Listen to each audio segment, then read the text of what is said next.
చెప్పినటువంటి 4 పథకాల అమలులో జిల్లా అధికారులంతా లీనమై ఆ కార్యక్రమాన్ని విజయవంతం చేస్తూ మీ భాగస్వామ్యాన్ని ఎక్కడ కూడా తక్కువ కాకుండా చేయాలని కోరుతా ఉన్నాం. అదేవిధంగా ఈరోజు జరిగినటువంటి సంఘటన పార్టీలు మారనోడు జీవితకాలం ఒకటే పార్టీలు ఉన్నోడు మాట్లాడితే దానికి ఒక అర్థం ఉంటుండే.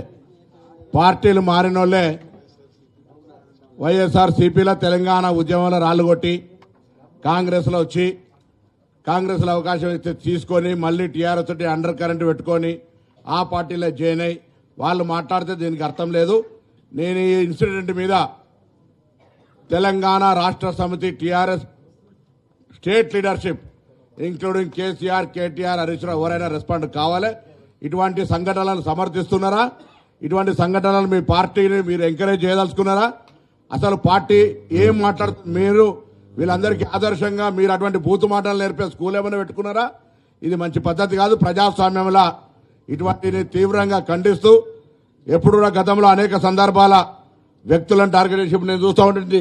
లైబ్రరీ చైర్మన్ వస్తుంటే ఆయన ఎట్లా వీళ్ళు స్తోని బెదిరిస్తూ ఉన్నారు జాయింట్ కలెక్టర్ను. అరే డెమోక్రసీ గవర్నమెంట్లో ఉండబడేటువంటి వాళ్ళందరినీ పిలుస్తారు.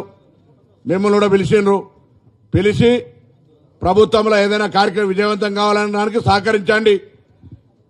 మీరు గతంలో ఇన్ఛార్జీలుగా మీరు ప్రభుత్వంలో ఉన్నప్పుడు అక్కడ మీ పార్టీ శాసనసభ్యులు బయటకు గెలిస్తే ఏం రాజనీతి నడిచిందో తెలుసు కాబట్టి వ్యక్తుల గురించి ఎక్కువ అవసరం లేదు. ఇవాళ ఈ సంఘటన మీద తెలంగాణ రాష్ట్ర సమితి రాష్ట్ర నాయకత్వం రెస్పాండ్ కావాలని డిమాండ్ చేస్తా ఉన్నాం.